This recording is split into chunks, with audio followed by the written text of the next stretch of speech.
जैन देशवासियों, ईरान ने इजराइल के ऊपर जबरदस्त पलटवार किया है, जिससे कि इजराइल के कई शहरों में भारी नुकसान हुआ है।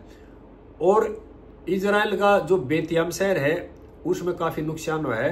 बेतियाम में जो आम नागरिक रह रहे थे वहां पे ईरान की मिसाइलें गिरी हैं। उस नुकसान का जायजा लेने के लिए खुद प्रधानमंत्री इजराइल के नेतन्याहू मौके पहुंचे, उस नुकसान का जायजा लिया है। और वहां पे कई आदमी जो आम नागरिक है ना, सिविल नागरिक, वो मारे गए हैं और कई जो सिविल बिल्डिंग है उनको काफी नुकसान हुआ है। और वहीं से नेतन्याहू ने ईरान को चेतावनी दे दी है कि इसके परिणाम आपने भुगतने पड़ेंगे और इसका नतीजा आपके लिए बहुत भयंकर होगा। और ईरान जो मिसाइलें दाग रहा है वो इस रणनीति के तहत मिसाइलें दाग रहा है, इस तरह हमला कर रहा है कि ईरान का जो IRC का जो चीफ है उसने दावा किया है कि हमने जो हमला किया ना वो इस नीति के तहत किया है कि जो इजराइल का एयर डिफेंस सिस्टम, जो मजबूत एयर डिफेंस सिस्टम है ना, जो उनका आयरन डोम है, उसको कंफ्यूज कैसे किया जाए। यानी कि एयर डिफेंस सिस्टम की आयरन डोम की कैपेसिटी वो इतने टारगेट एक बार हिट कर सकता है, उस टारगेट की कैपेसिटी से ज्यादा मिसाइलें दाग दी।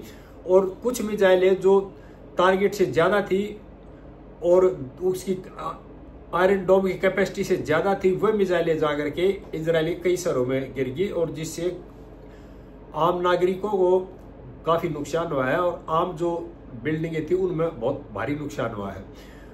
और इजराइल के बेतियाम जो शहर है, यरूशलेम है, तेल अवीव है, हाइफा है, इनमें बहुत ज्यादा नुकसान हुआ है। हाइफा में जो रिफाइनरी है उसमें भी नुकसान हुआ है और तेल अवीव है और साउथ जो इजराइल है ना उसमें भी बहुत ज्यादा नुकसान हुआ है। हाइफा की जो बंदरगाह ना उसमें भी काफी नुकसान है। और ईरान ने जो आयरन डोम को चकमा दिया था वो इस नीति के तहत दिया था भी, अगर हम एकदम से ज्यादा मिसाइलें नहीं छोड़ेंगे तो आयरन डोम उनको रोक देगा और हमारा हमला जो करेंगे उसका मकसद पूरा नहीं होगा। इसलिए उसने ज्यादा संख्या में मिसाइलें दाग दी और वो अपना जो नीति में कामयाब भी हुए।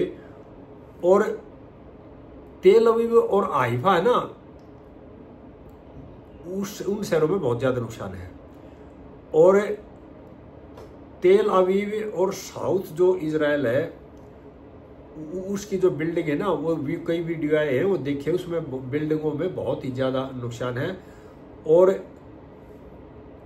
उसके बाद ईरान के जो राष्ट्रपति है उन्होंने चेतावनी दी है कि भाई हम जो इजराइल वालों ने रहने के लिए जो मकान बना रखे हैं उन घरों को रहने लायक नहीं छोड़ेंगे, इस तरह की धमकी भी उन्होंने दी है।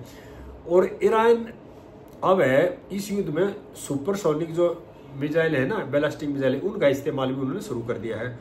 और उनकी मिसाइलों को रोकने के लिए जो अमेरिका का एयर डिफेंस सिस्टम है वो भी लगा हुआ है और इजराइल का एयर डिफेंस सिस्टम है वो भी लगा हुआ है।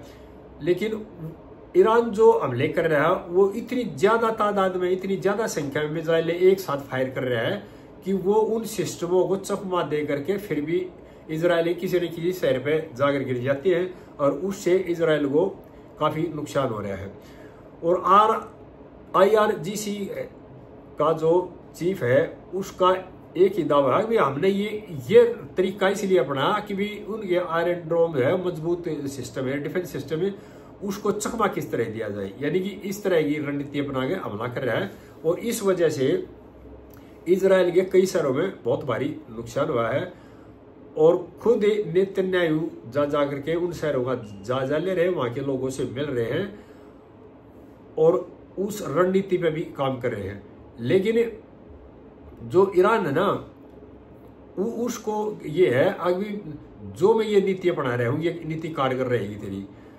और उधर से जो ईरान को पाकिस्तान ने भी कह दिया अभी हमें जरूरत पड़ी तो हम आपको अपना परमाणु बम दे देंगे।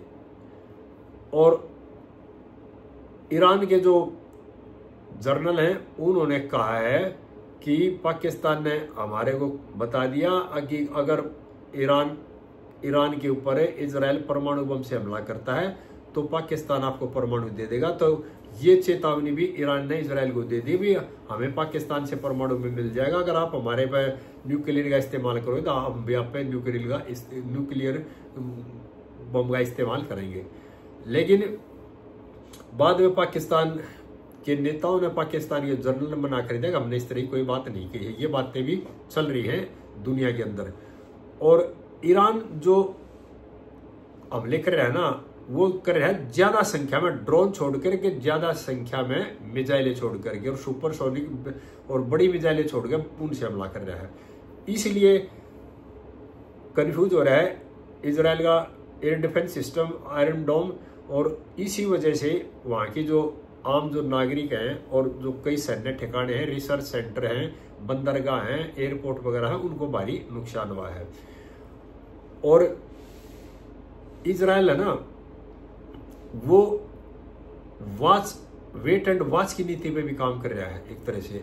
अब इनके जो मिसाइलें फायर कर रहे हैं एक बारी तो नहीं जो कर रहा है, तो ये इतनी ज्यादा संख्या में मिसाइलें हैं नहीं, ईरान के पास भी लंबा युद्ध खींच लेगा, उसमें लड़ता रहेगा, तो 2-4 दिन के बाद इजराइल अधिक शक्तिशाली के तौर पर अधिक शक्ति के साथ उस पर हमला करेगा।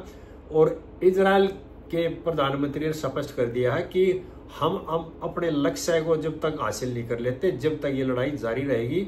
और हमारा अगला टारगेट अब ईरान का जो राष्ट्रपति है खुमैनी, वो है। और 3 जो पिछले 24 घंटे में 3 जनरल और हैं,